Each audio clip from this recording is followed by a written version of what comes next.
The night air was crisp, carrying the scent of rain as Marcus Kane walked through the dimly lit streets of New Haven City.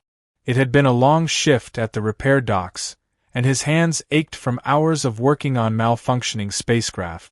The city had changed so much since the first alien refugees arrived, blending human and extraterrestrial life in ways few had imagined. Even so, some areas remained untouched by progress, dark alleys and forgotten corners where few dared to wander. Marcus was about to take his usual shortcut home when a figure stumbled out from the shadows, nearly collapsing in front of him. Instinct kicked in, and he caught them before they hit the pavement. The woman was unlike any he'd ever seen, tall, slender, her violet skin shimmering under the flickering streetlights. Long silver hair clung to her face, damp with sweat, and her golden eyes were wide with desperation. "Please," she rasped, her fingers gripping his jacket. "Help me." His pulse quickened.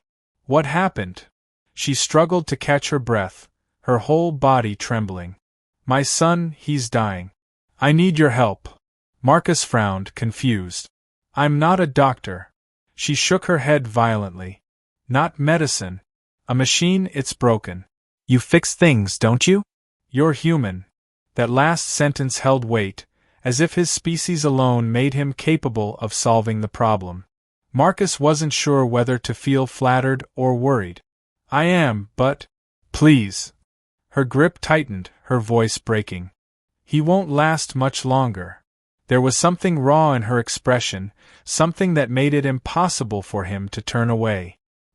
He exhaled sharply, glancing toward the empty street. If this was a trap, he was walking into it blind. But if she was telling the truth— "All right," he said, steadying her. "Take me to him." Relief flooded her features, and without hesitation, she pulled him into the darkness of the alley. They moved quickly, slipping through narrow passageways that twisted like a maze. The deeper they went, the more unfamiliar the city became. The air smelled different here, tinged with something metallic and sweet. Bioluminescent plants clung to the walls, casting a faint blue glow.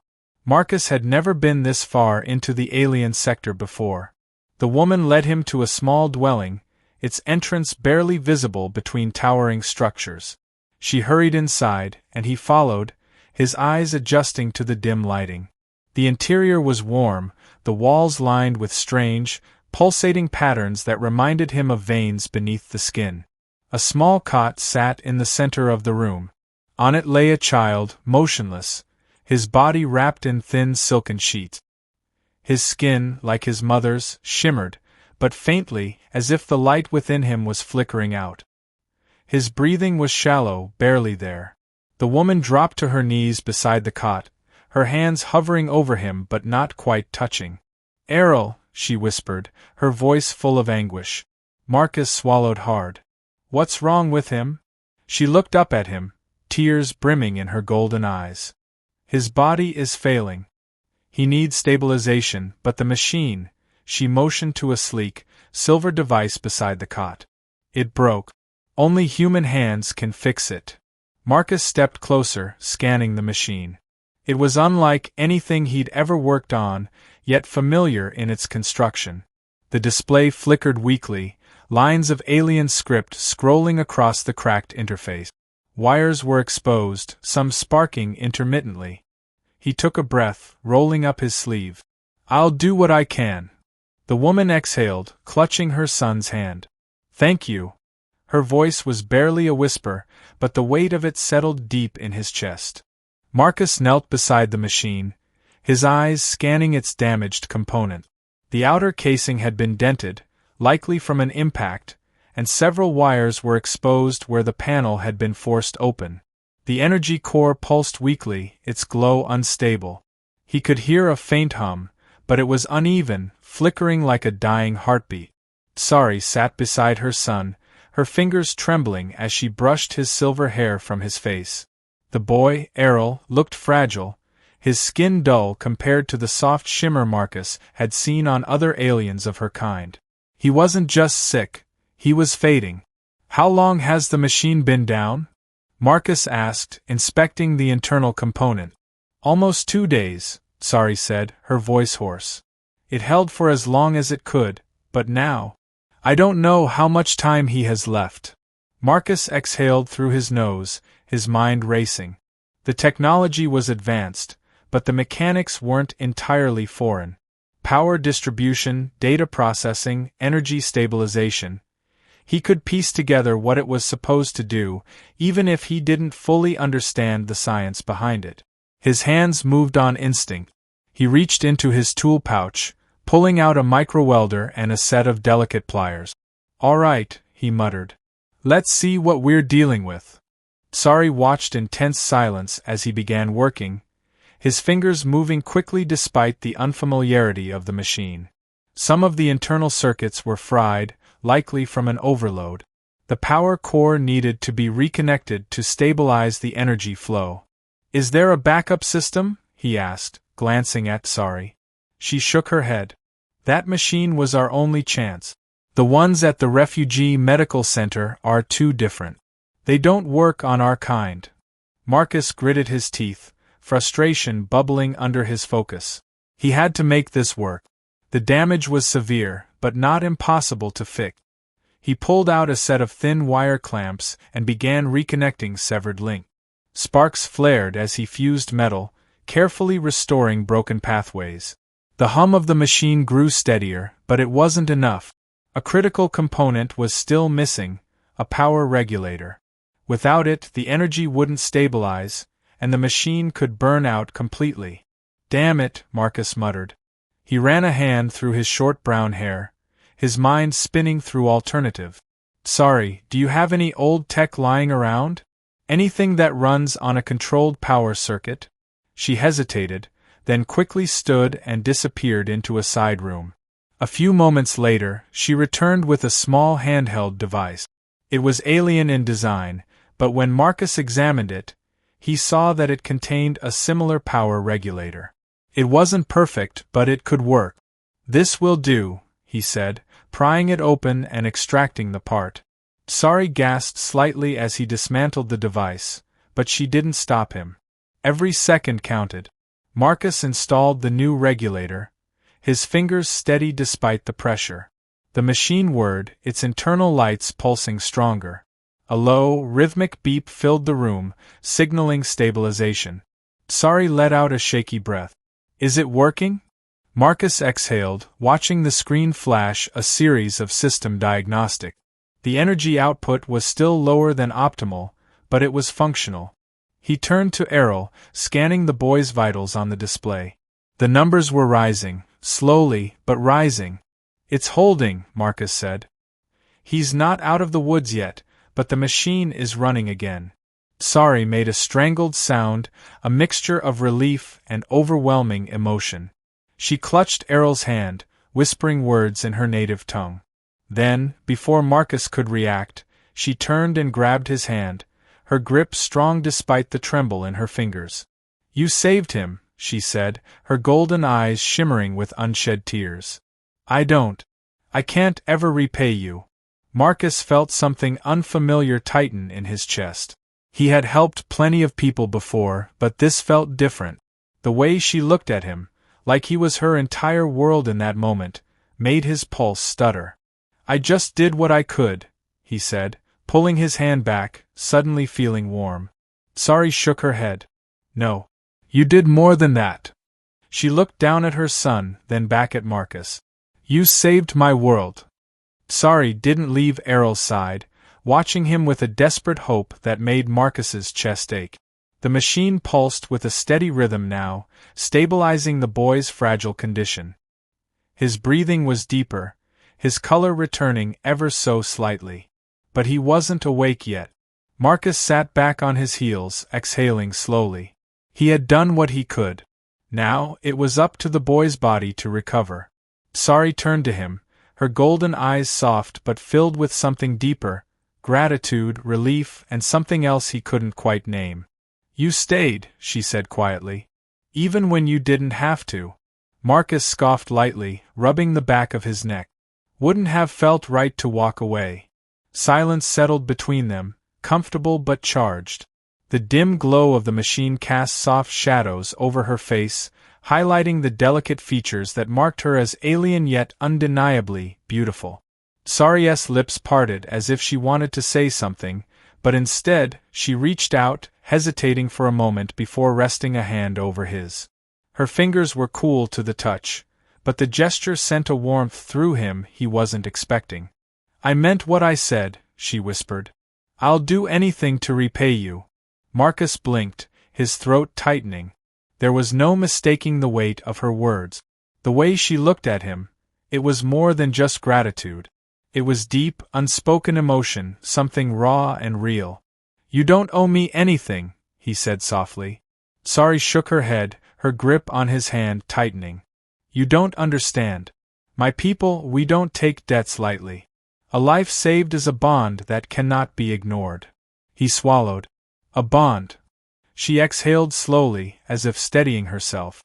"Among my kind, when someone saves the life of a child, it is sacred. The mother and the savior are forever connected."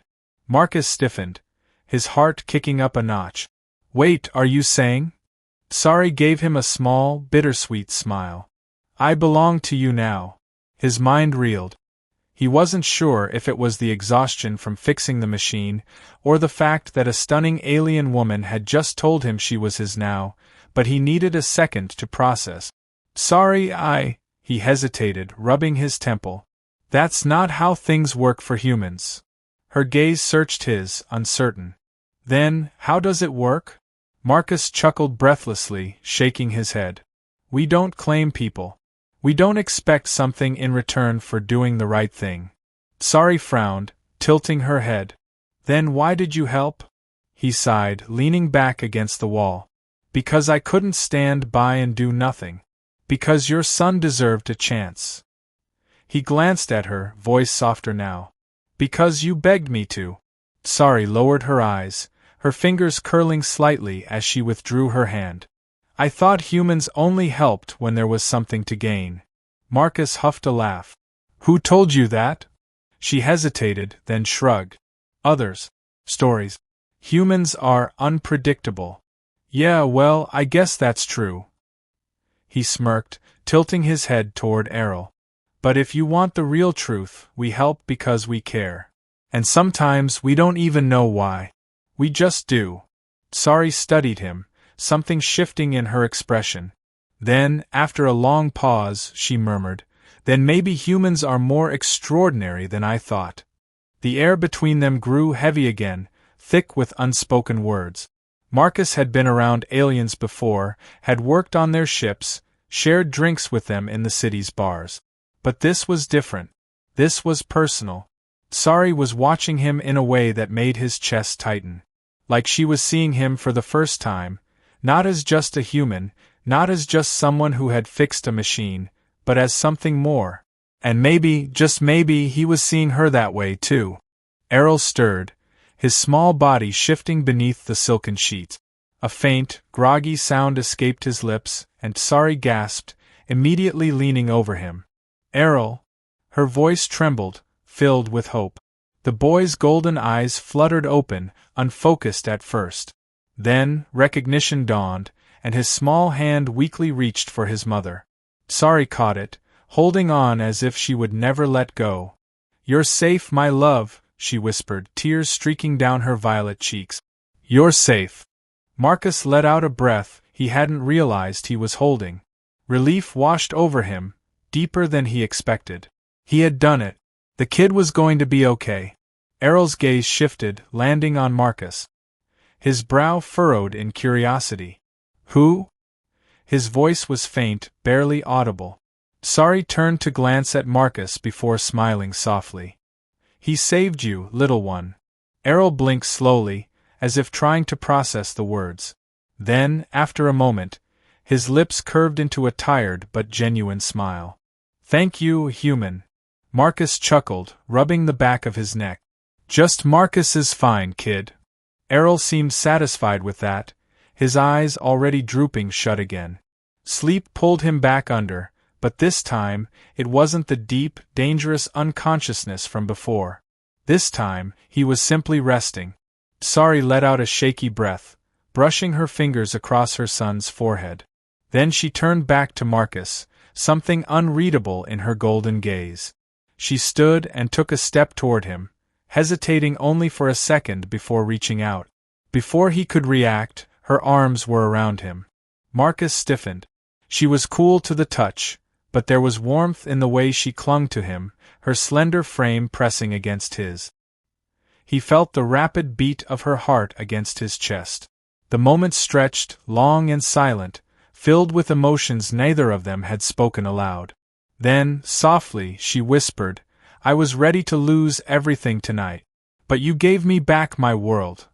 Marcus swallowed hard, his hands hovering for a second before settling lightly against her back.